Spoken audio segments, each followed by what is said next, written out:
Hey, what's going on, YouTube? We are in Brackney, Pennsylvania, near the Brackney Inn. Well, right in front of it anyway. And this is a place where I know no provider except AT&T has any service at all. And AT&T is hit or miss in certain areas, although it seems to be okay here. So I'm not sure why T-Mobile hasn't kicked over to AT&T roaming, but that's good because today we're here in Brackney to test Starlink on T-Mobile. I finally got into the beta program, so I figured I'd make my video for you guys today. And yeah, it's very, very rural around here. Very few houses or anything like that. We're going to test here, and just down the road there is Quaker Lake. And down the road is also no service at Quaker Lake, so we'll test in two different places and see if we can get connected to Starlink. We were here a few months ago and I got some beautiful drone footage, so I'll be sure to throw that up on the screen and give you guys a look at our surroundings, at least down by the lake. Alright, so we've got SpaceX connected. You can see in the upper left corner of the phone there, it says T-Mobile SpaceX Satellite. And we're getting 1 bar. Now, from what I've seen in a lot of other people's demonstration videos of this, is that you'll waft between 1 and 2 bars. And I would imagine that situation is going to keep improving as they launch more and more satellites up into space. And I love at night, a lot of times you can see the train of Starlink satellites going by. So obviously this is not going to work for data. And it is working in dual SIM. I did have to go in and disable allowed automatic carrier switching in the cellular settings. But let's try sending a text right now. And we'll send a test message here. And I'll say, I'm on SpaceX. And so we'll send 2 messages through. So right now, SpaceX and T-Mobile say it'll work with text messages, emoji responses, and I believe it said GIFs as well. So those 2 messages went through fine, and now we're getting 2 bars of satellite connectivity. I wonder if it'll make a difference if I turn the phone in any particular direction. No, it seems to not be, and I just lost the 2nd bar. So yeah, as the service gets better and better, we will continue to see improvements in the bars, I would imagine. Let me send another text test message here. Hey, I'm texting you on Starlink.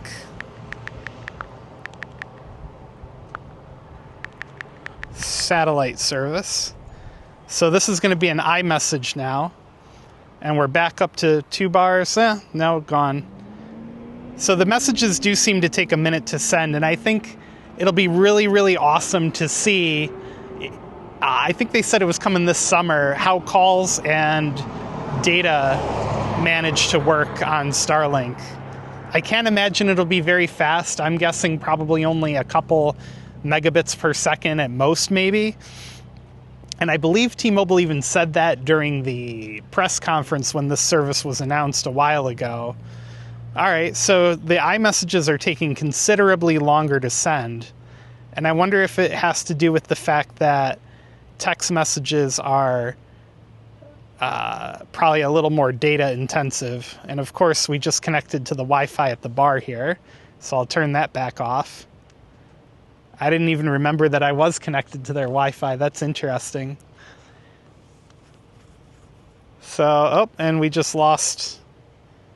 Now it's connecting to AT&T, of all things, right off the bat there. So let me go into cellular data. I'm going to turn off data roaming, although that's not going to help. That's probably only going to disable the data roaming.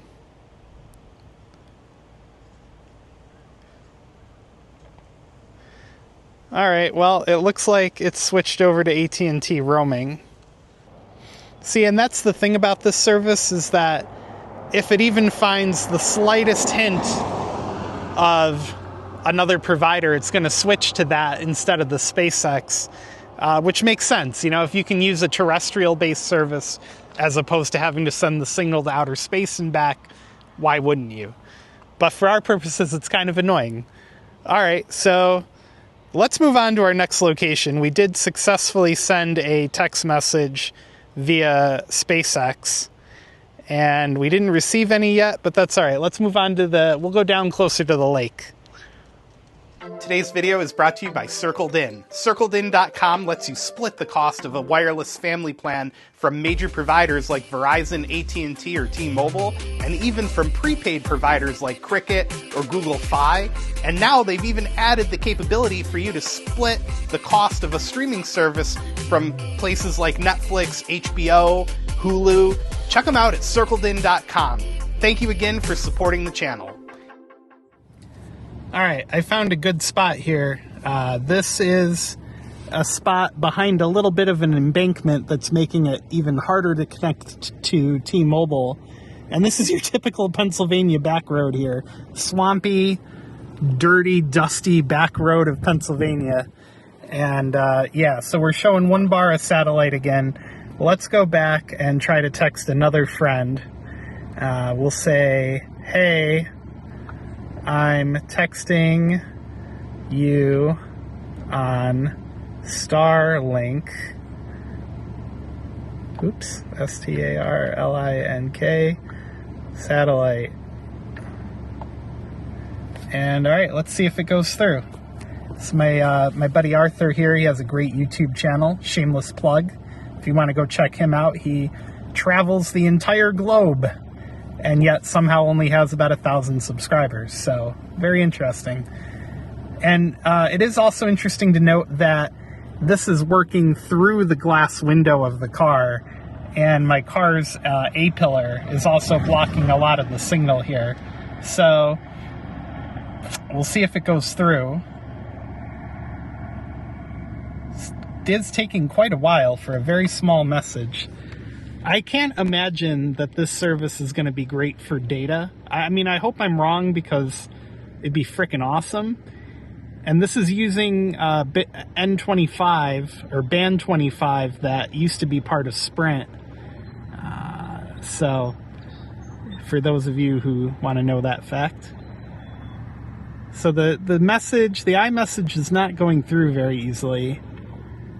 And I don't know if it is related to the fact that data is not enabled for Starlink yet, but I would imagine that for iMessage, they've whitelisted that data.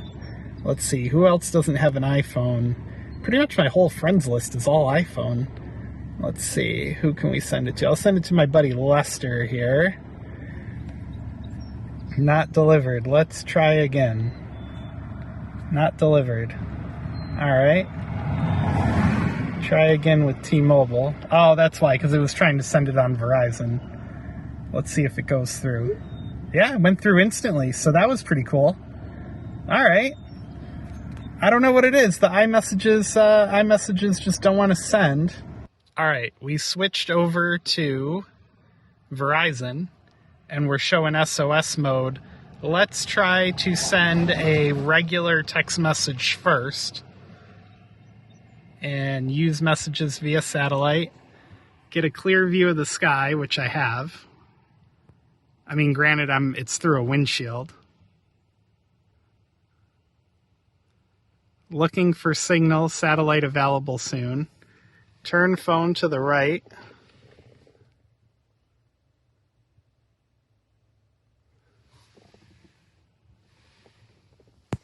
Let's do it through the sunroof here. Connected. All right. Let's try sending one.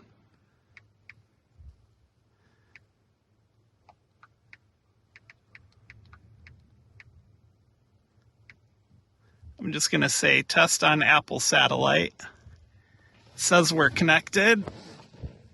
Sorry for the shaky camera. And that's the disadvantage to Apple satellite service over SpaceX, is you have to be a lot more precise. And it does seem to be a little bit slower.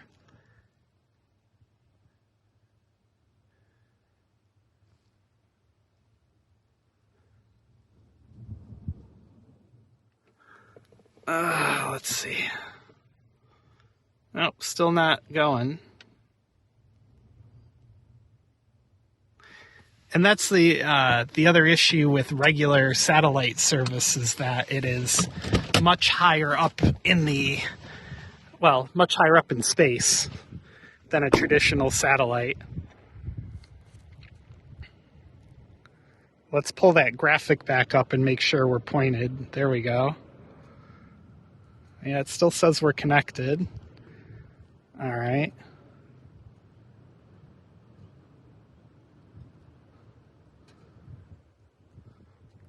And it even says in the messages field down there, satellite. Test on Apple Sat. All right, let's see if the iMessage will go through any easier. Satellite moved a little bit. So I'm lined up right with it. Whoop. Sorry guys, apologize for the constant phone movement here. And yeah, in my first round of testing, when Apple's satellite texting service first came out, I found the same thing. It was very spotty, very difficult to get a message to go through, as both of these messages are still trying to go through. Let's walk out of the way of my car a little bit here. Satellite moved again. A little bit, anyway.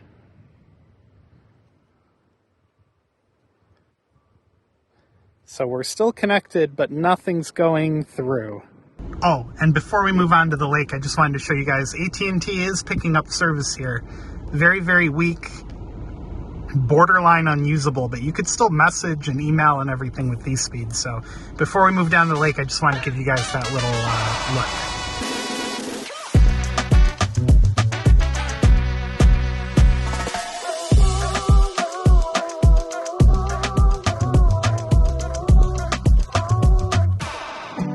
All right, so we made it down to the lake now. We got the lake right in front of us over there. The messages we tried to send using Apple's satellite messaging service are still struggling to send and not going through. I don't know if it's just our location or time of day or what's wrong with it, but we're going to switch back to T-Mobile and SpaceX and try sending some messages here at the lake. All right, we've switched back to T-Mobile, and oddly enough, the Apple Messages satellite feature is still showing as active, which I don't want it to. That's kind of annoying. T-Mobile is not popping up at all, which is good. We don't want it to come up because we want it to show that there's no service here so that it'll connect to Starlink. And we've got our satellite feature is enabled. That's good.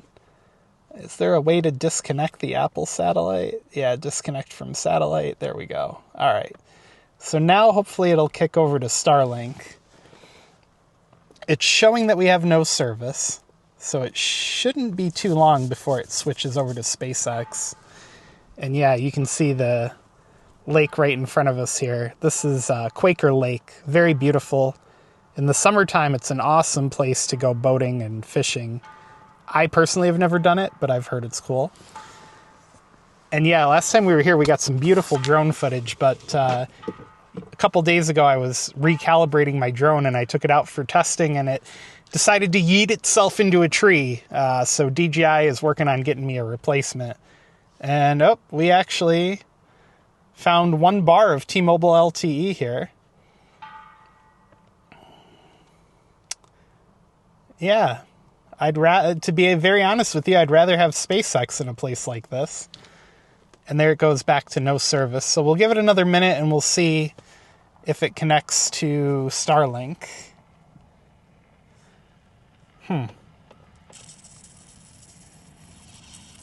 We got a bunch of text messages here that weren't sent. Try again with T-Mobile. Try again. And it's still coming up SOS only, but no Starlink. Oh, there it goes. All right, awesome. And there goes our message. Went right through. Awesome. Let's try that with, try again with T-Mobile.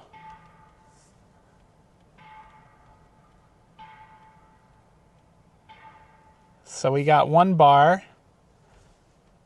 And there we go. We got a reply, a 3-letter reply. Let's send her, I'm texting you from outer space. This feels like the future. So this is a little bit longer of a text message, and SpaceX disappeared again. I wonder why it keeps doing that. You know what? Let's go outside of the car real quick and see if this helps out at all. I have a bad feeling that this might push us back onto 1 bar of LTE. I tried to turn off roaming, like I'm sure you saw earlier, but that didn't seem to help anything. Nope, we're still not getting SpaceX. Kind of turn it around the sky here.